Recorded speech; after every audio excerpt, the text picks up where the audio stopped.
Bonsoir, bienvenue aux 20h d'Espace TV. Voici les titres qui concentrent l'actualité de ce jeudi.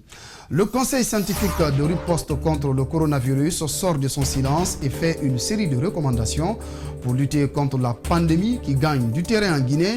Parmi les recommandations, l'arrêt des dépistages massifs, la réquisition des hôtels ou encore des stades pour la prise en charge des malades ainsi que des contacts. Vous entendrez les moments forts de ce point de presse dans ce journal. Au sommaire également, la Ligue guinéenne de football professionnel est arrêtée à cause du coronavirus. L'annonce a été faite par Mathurin Bangoura, président de la Ligue de football professionnel. Plusieurs autres décisions, comme la désignation des prochains représentants guinéens en campagne africaine ou encore la non-relégation des clubs de Ligue 1 sont évoquées. Vous entendrez également le général Mathurin Bangoura dans ce journal. Voilà pour le sommaire de cette édition d'information. Merci de votre fidélité. À l'entame de ce journal, cette bonne nouvelle pour les téléspectateurs de la chaîne Espace TV qui monte enfin sur Canal+ à partir du 12 mai prochain.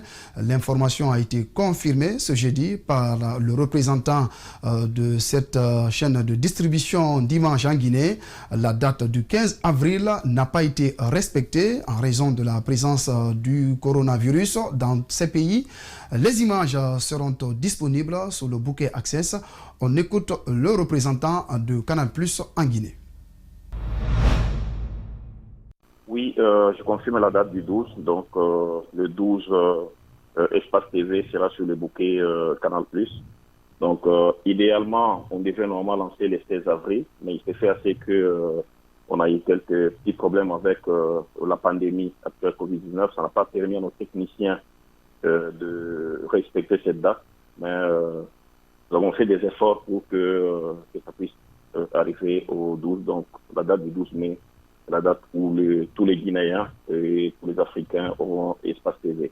Tout est au point, il n'y a pas de démarche. En termes de capacité, tout est fin prêt. Donc le 12, nous invitons tous les abonnés à être sur Canal+, Canal 243, ils ont Espace TV.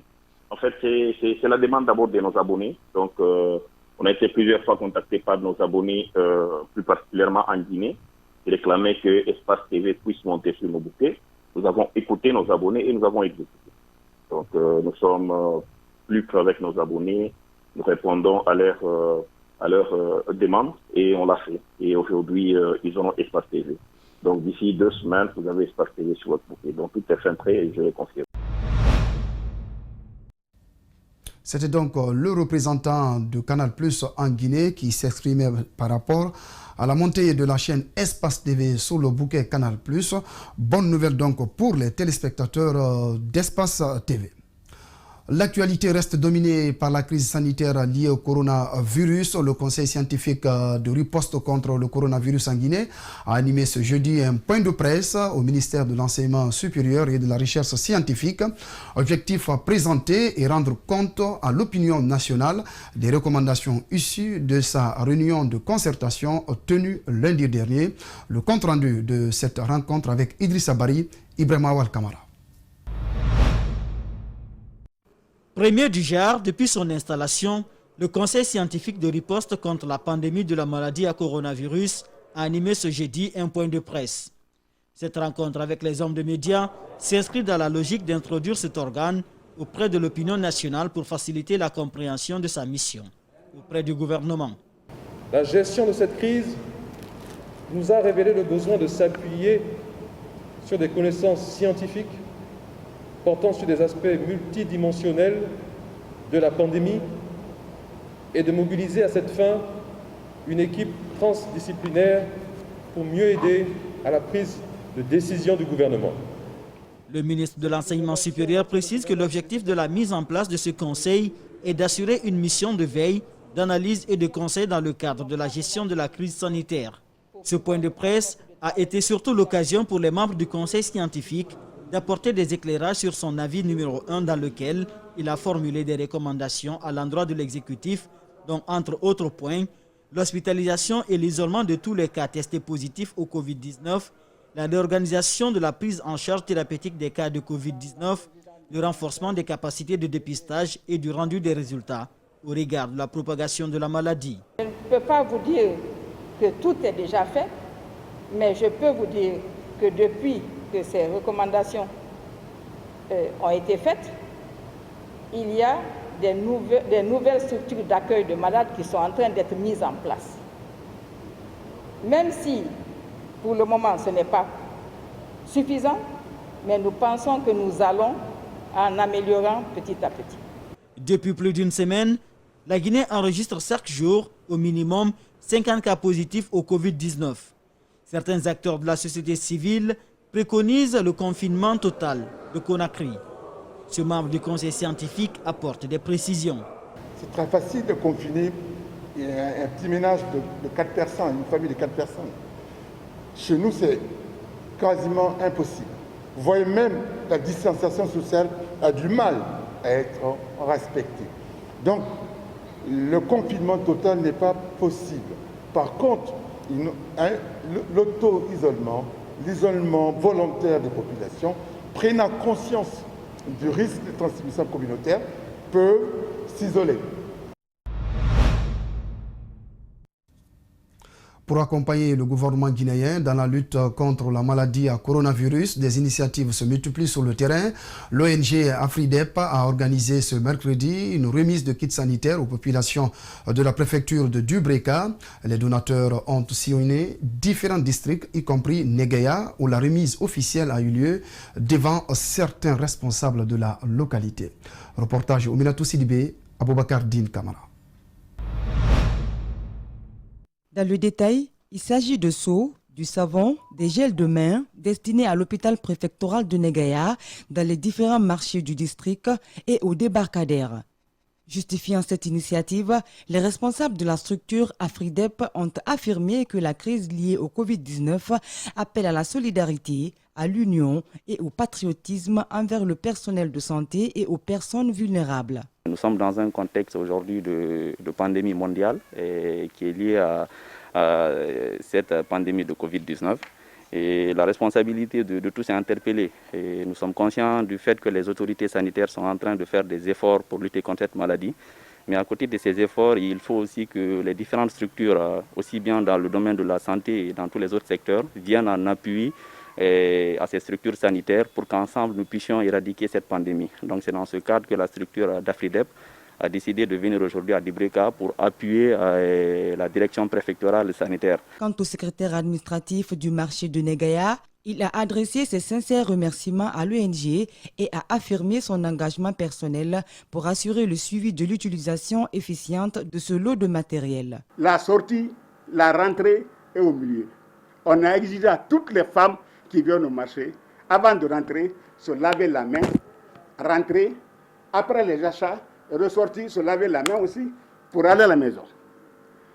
Donc nous suivons très bien ça.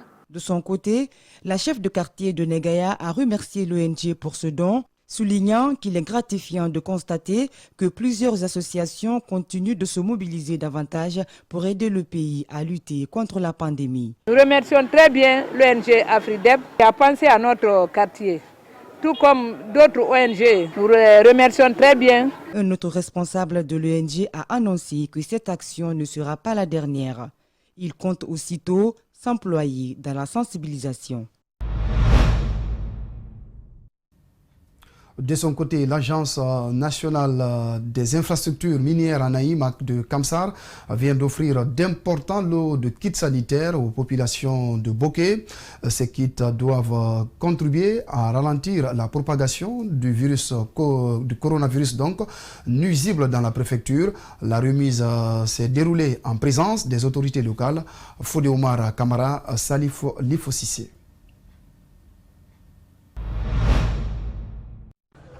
Ce don composé de bavettes, des thermoflash, des cartons de chlore et autres accessoires ont été remis aux autorités ce mardi à Boké.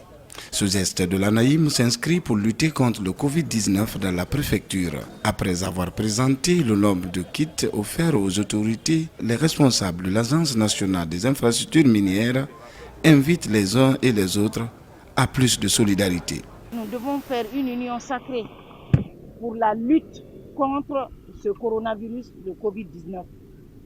Et dire à toute la population de Boké que cette lutte, elle n'est pas individuelle. Aujourd'hui, nous devons aller en rang serré. Vous avez dit le mot guerre, et le mot guerre n'est pas assez fort, c'est la réalité. Nous n'avons pas atteint le plateau, comme a dit monsieur le gouverneur. Nous voulons qu'il arrive très tôt pour que la décrue s'amorce le plus rapidement possible. La direction régionale de la santé de Boké se dit satisfaite de ce don. Elle rassure l'utilisation rationnelle de ces kits à l'endroit des bénéficiaires. Le matériel, comme vous avez posé la question, sera réparti à toutes les structures de santé de la préfecture de Boké, mais aussi aux groupements, aux associations qui contribuent à la lutte contre Covid-19. Rassurez-vous que ce matériel sera utilisé à bon escient. Siba Séverin Loralamo, gouverneur de Boké, a remercié les donateurs pour ce geste humanitaire au profit des citoyens de la préfecture de Boké. Je voudrais dire grand merci à la direction générale de l'ANAHIM, grand merci pour ce don, et puisque c'est l'État, continue à soutenir l'État pour que non seulement la paix règne, mais surtout qu'on lutte brillamment contre cette pandémie. Ce don de l'ANAHIM vient s'ajouter aux autres déjà reçus pour lutter contre le Covid-19 dans la préfecture de Boké.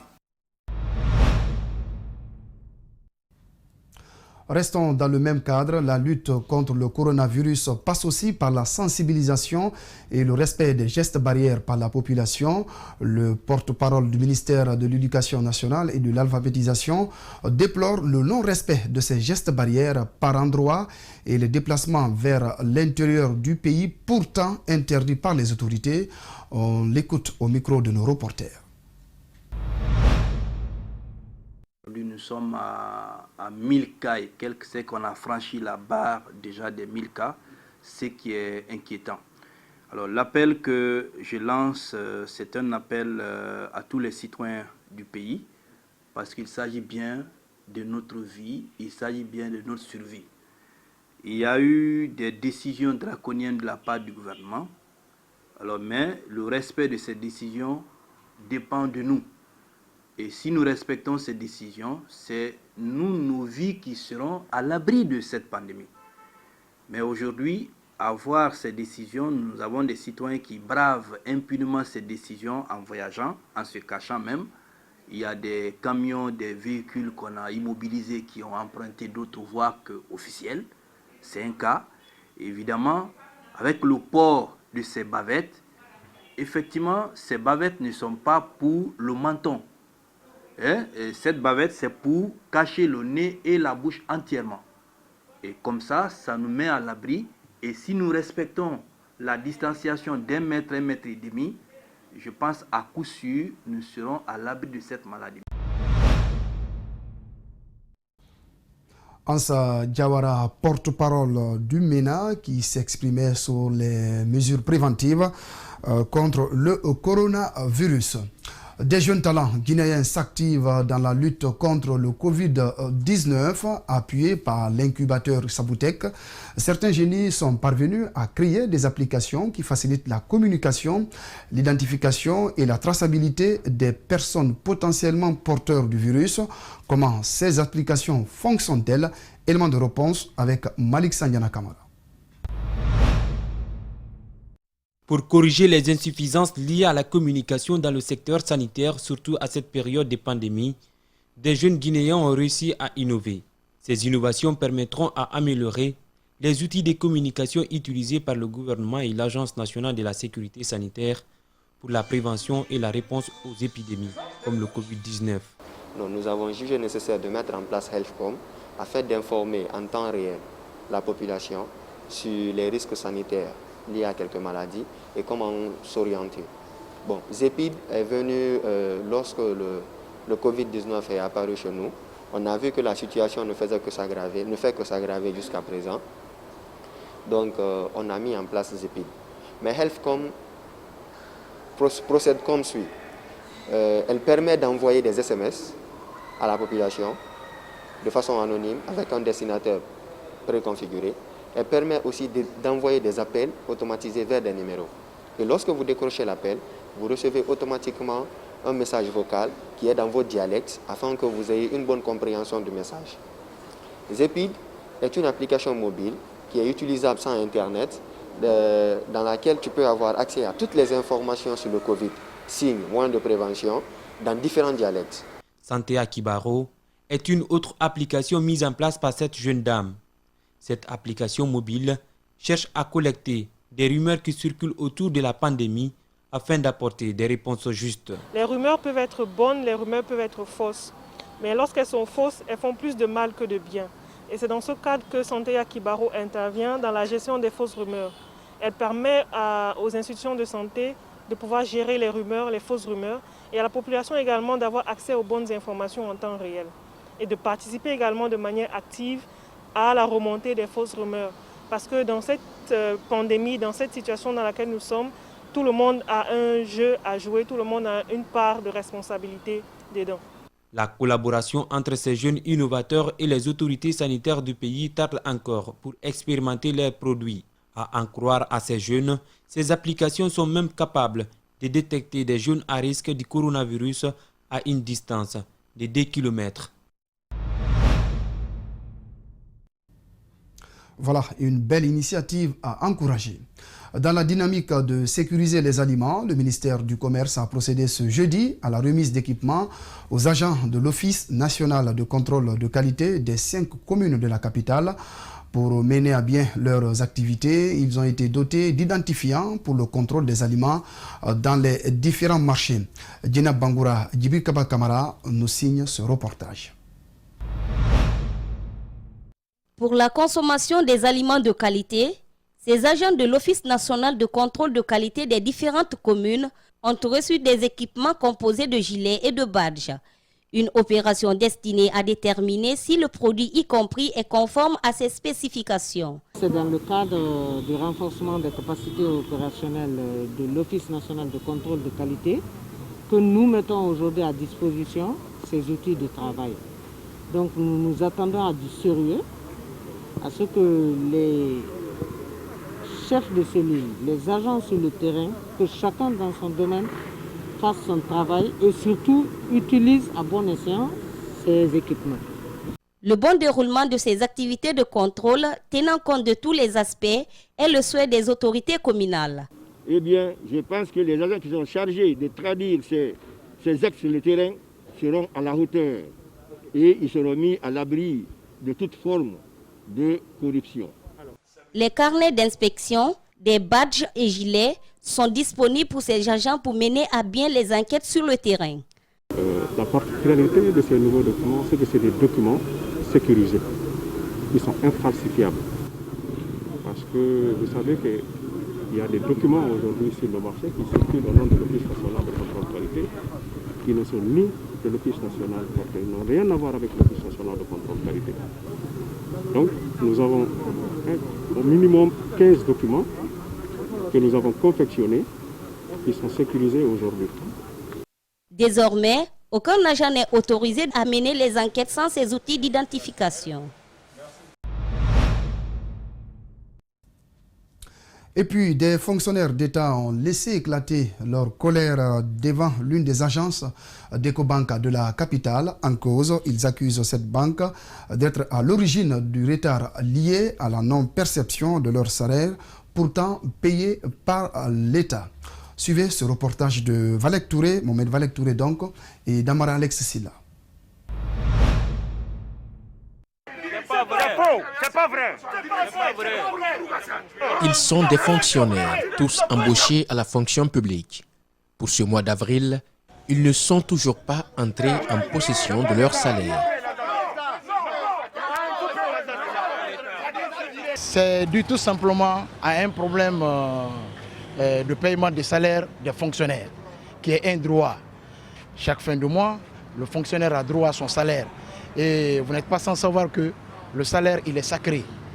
Maintenant, l'Ecobank, habituellement, ça, il faut quand même, il faut se dire la vérité. Elle est la banque qui a l'habitude de payer plus tard le 24 des fonctionnaires. le salaire des fonctionnaires. Mais cette fois-ci, on a constaté jusqu'au moment où on parle comme ça, rien n'est tombé dans le compte des fonctionnaires. Et pourtant, il leur avait été signalé que depuis le 24 de ce mois, leur argent serait viré dans cette agence. Venus très tôt pour entrer en possession de leurs dû, ces fonctionnaires n'ont pas eu accès à l'agence d'Ecobank.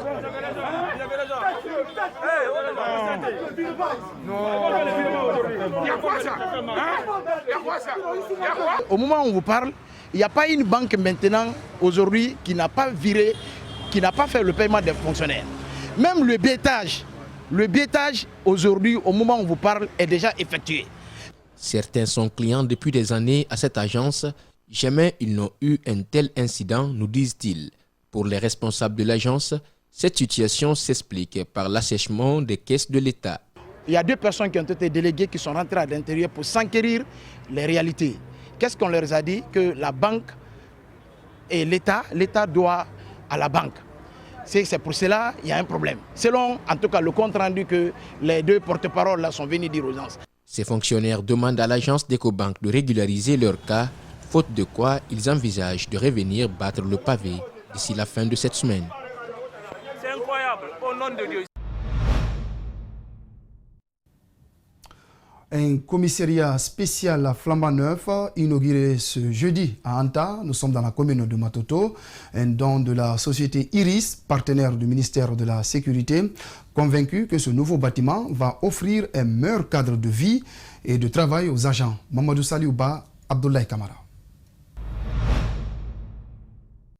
Le commissariat spécial de la sécurité routière d'Anta, c'était ce bâtiment peu commode qui ne donnait presque pas de sourire aux agents.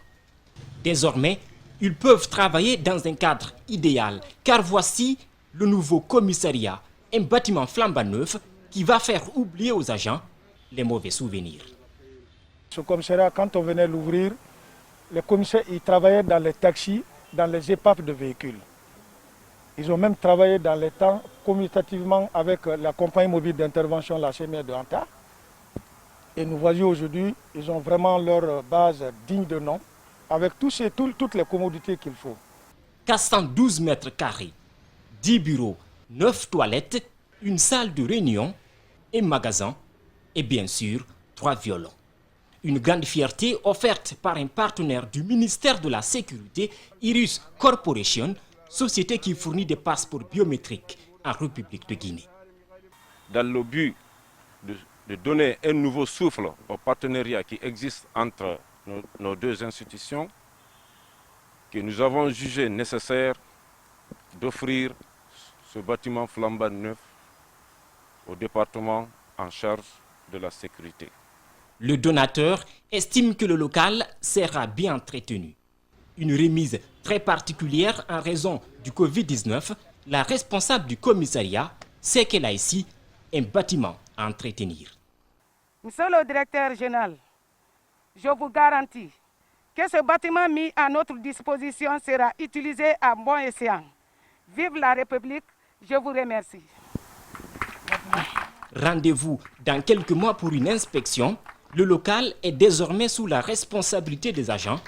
Des applaudissements pour un cadeau de plus d'1,5 milliard de francs guinéens, construit en 3 ans.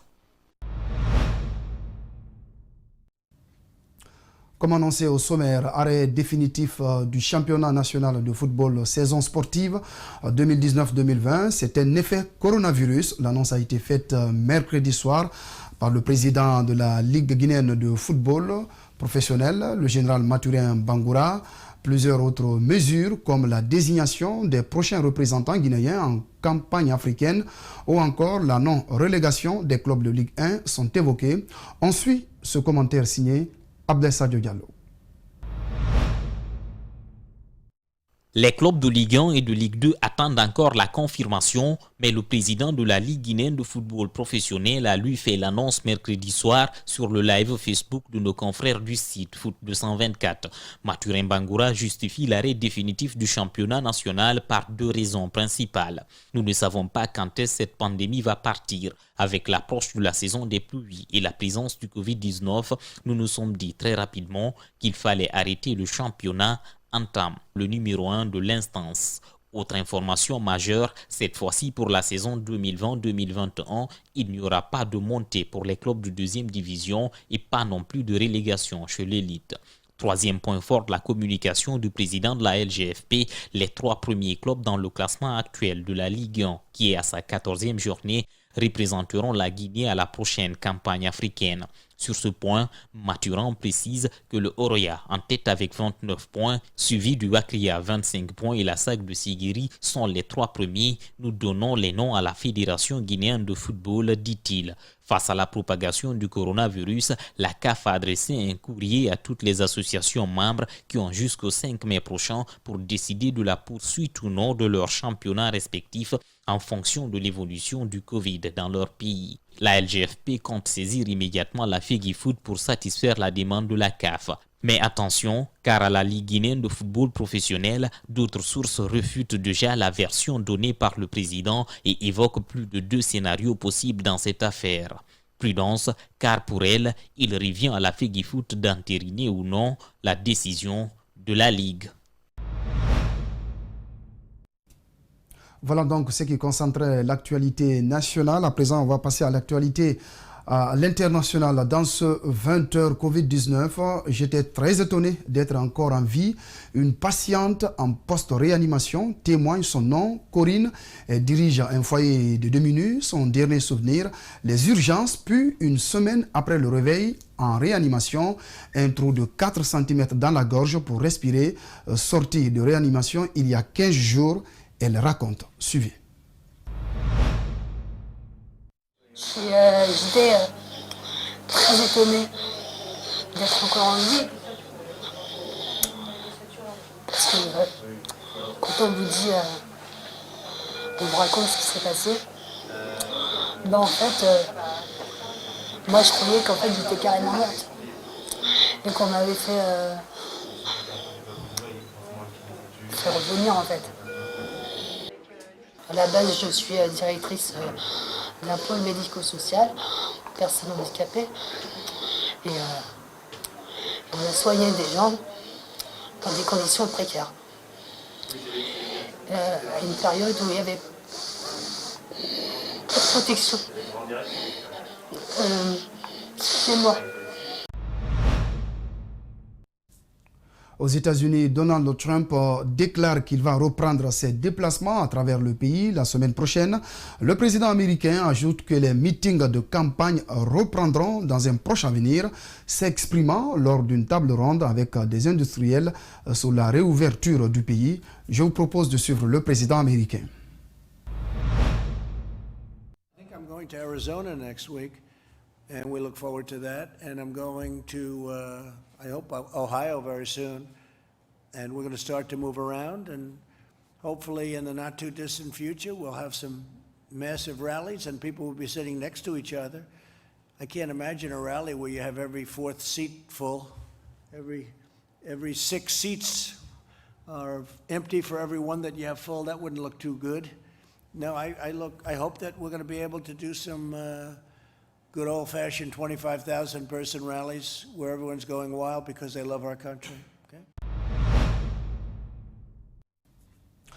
Fin de cette édition. Merci de l'attention. Merci également aux équipes en régie en édition. Bonsoir chez vous sur Espace TV.